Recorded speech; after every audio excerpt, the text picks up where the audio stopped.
Assalamualaikum warahmatullahi wabarakatuh. Ibu akan menjelaskan mengenai teorema Pythagoras dengan subpokok bahasan kebalikan teorema Pythagoras dan menentukan jenis segitiga. Pada pertemuan minggu lalu, Bu Isa sudah sampaikan lewat materi yang ada di Google Classroom mengenai teorema Pythagoras. Sekarang kita akan mempelajari kebalikan teorema Pythagoras. Kebalikan teorema Pythagoras. Perhatikan di sini ada sebuah segitiga. Segitiga A, B, C. Di mana sisi-sisinya di sini adalah sisi A, ini sisi B, dan ini adalah sisi C. Ingat, teorema Pythagoras menyatakan bahwa untuk segitiga A, B, C, jika sudut C, segitiga A, B, C, jika sudut C adalah sudut siku-siku, maka berlaku A kuadrat plus B kuadrat sama dengan C kuadrat. Itu adalah bunyi teorema Pythagoras. Ibu ulangi, teorema Pythagoras untuk segitiga A, B, C. Jika C sudut siku-siku, maka akan berlaku A kuadrat plus B kuadrat sama dengan C kuadrat. Nah, sedangkan kebalikan teorema Pythagoras adalah untuk segitiga ABC, untuk segitiga ABC, sudutnya belum diketahui. Jika A kuadrat plus B kuadrat sama dengan C kuadrat, maka sudut C adalah sudut siku-siku. Bagaimana menentukan di mana sudut siku-siku sebuah segitiga siku-siku jika diketahui panjang sisi-sisinya?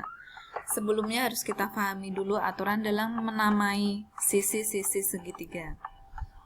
Sisi di depan sudut A, sisi di depan sudut A.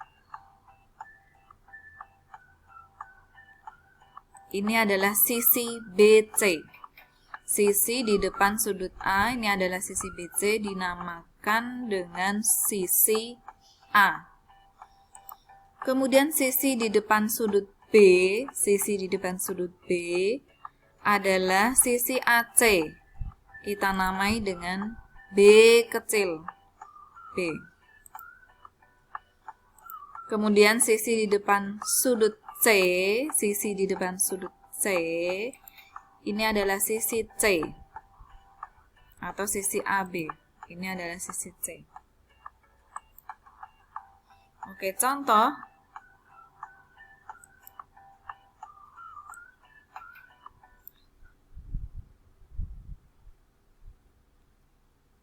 Sebuah segitiga siku-siku ABC memiliki panjang sisi A 3 cm, panjang BC 4, dan panjang AC 5 cm. Tentukan di mana sudut siku-siku segitiga tersebut. Diketahui panjang AB ini adalah sisi C, sama dengan 3, panjang BC adalah 4, panjang AC adalah 5. Perhatikan, penamaan C, A, B ini mengingat slide yang sebelumnya. Sisi di depan sudut A adalah sisi A, ini adalah BC. Kalian perhatikan, jika sisi BC, maka ini adalah sisi A kecil ya. Sisi BC ini adalah A kecil. Kemudian sisi AC ini adalah B kecil, sisi BC ini adalah A kecil, kemudian sisi AB adalah C kecil. Ini mudah sekali, kalian tinggal lihat aja di sini A, B, panjang AB, sisi AB. Yang tidak ada hurufnya di sini adalah C, maka dia merupakan C kecil. Panjang BC tidak ada huruf A, berarti dia adalah A kecil. AC tidak ada huruf B, maka dia dinamakan B kecil. C sama dengan 3, maka C kuadrat sama dengan 3 kuadrat sama dengan 9. A sama dengan 4. Kemudian A kuadrat sama dengan 4 kuadrat sama dengan 16. B sama dengan 5, B kuadrat sama dengan 5 kuadrat sama dengan 25. Kita bisa tuliskan di sini 9 ditambah 16 ini adalah 25. Tadi 9 itu adalah C kuadrat. 16 adalah A kuadrat. Kemudian 25 adalah B kuadrat. Kita lihat di sini, C kuadrat plus A kuadrat sama dengan B kuadrat. Itu artinya apa? Dengan menggunakan kebalikan teorema Pythagoras, maka dapat disimpulkan bahwa sudut B adalah sudut siku-siku dari mana? Dari sini. Karena di sini sisi yang terpanjang adalah B kuadrat. Sini sudut B adalah sudut siku-siku. Apabila digambar maka segitiganya adalah sebagai berikut. Sudut siku-siku berada di B.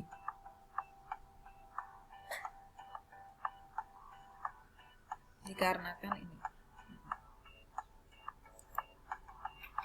Nah, ini kebalikan teorema Pythagoras. Misalkan segitiga ACB dengan A, B, dan C panjang sisi di hadapan sudut A, B, dan C, maka kebalikan teorema Pythagoras mengakibatkan jika A kuadrat sama dengan B kuadrat plus C kuadrat, maka segitiga ACB siku-siku di A. Perhatikan, siku-siku di A.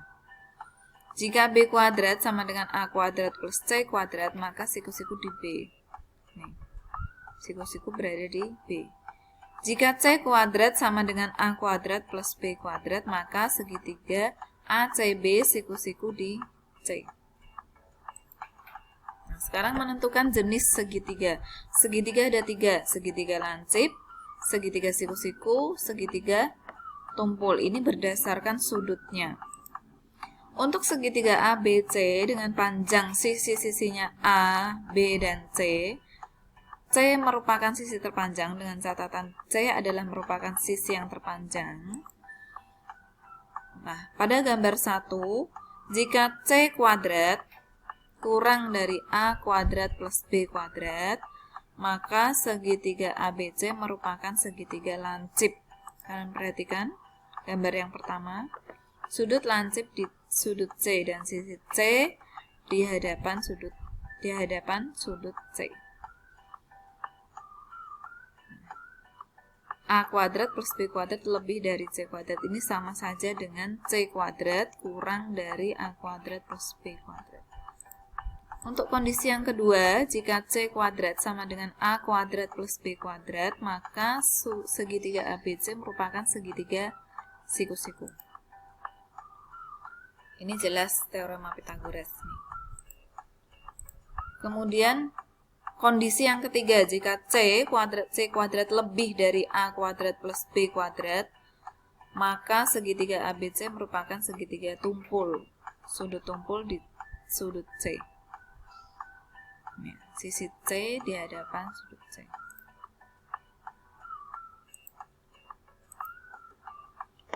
Contoh. Suatu segitiga berukuran 7, 9, 10. Tentukan jenis segitiga tersebut. Penyelesaian. Misal, A sama dengan 7, B 9, C 10. Sisi terpanjangnya mana? Sisi terpanjangnya adalah ini. C sama dengan 10. Kita tuliskan langsung, C kuadrat adalah 100. Kemudian kita hitung A kuadrat tambah B kuadratnya berapa? A kuadratnya ternyata 7 kuadrat ditambah 9 kuadrat, 49 tambah 81 sama dengan 130. Kita lihat, C kuadratnya 100. A kuadrat plus B kuadratnya 130. Ini artinya C kuadratnya itu kurang dari A kuadrat plus B kuadrat. Kalau kurang dari sisi terpanjangnya ini, kuadrat sisi terpanjangnya kurang dari jumlah kuadrat sisi-sisi yang lain, maka segitiga tersebut adalah segitiga lancip. Nah, ini latihan soal, silahkan dikerjakan. Selamat belajar. Wassalamualaikum warahmatullahi wabarakatuh.